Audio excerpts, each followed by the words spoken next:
Teď se Gendalen ohlížel, co se děje za ním. Ilja Černousov je druhý.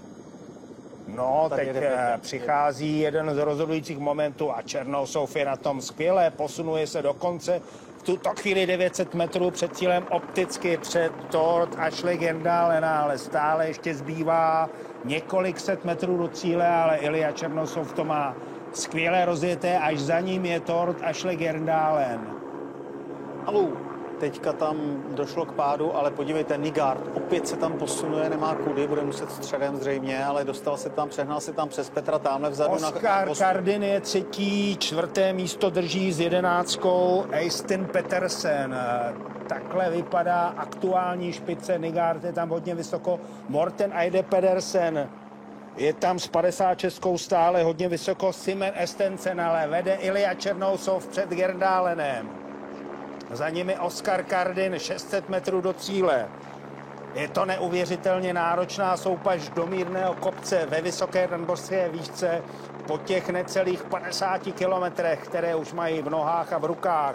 Černousov nebo Gendalen, troufám si tipnout, že jeden z nich vyhraje dnešní La Diagonelu. Na třetím místě Oskar Kardin, pak už trošku zaostává Simen Estensen, jsou tam dvě kombinézy, BK Bank dokonce 3. Dva už odjeli, takže to bude buď Gendalen nebo Černousov nebo Gendalen. Černousov na vedoucí pozici, Rus, který má bronzovou medaili ze Soči z olympijských her, z volné 50 si na zádech veze Tord Ashley Gendalena. Posledních 400 metrů, teď je tam takový přechod mezi stopami, teď si vybere Gendalen jinou stopu než Černousov a rozdají si to muž proti muži. Gendalen vypadá to, že na to nemá, nebo ještě čeká na další moment, kdyby se mohl dostat před Černousova. Tak fantastický závěr La Diagonely v kategorii mužů. Černousov šel do čela už před nějakou chvíli a zatím před sebe Gendalena nepouští, ale ještě stále není rozhodnuto.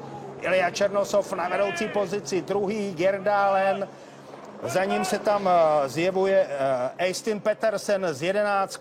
Na třetím místě bojuje s Oskarem Kardinem, ale Černousov zdá se má nejvíc sil a jede stále na prvním místě letošní La Diagonely, za ním Gendalen. Tak Černousov už má před sebou jenom poslední desítky metrů do cíle. Černousov stále vede za ním Gendalen a teď Gendalen přestupuje do jiné stopy, aby se pokusil zaútočit na první místo, ale vypadá to, že Černousov má víc sil.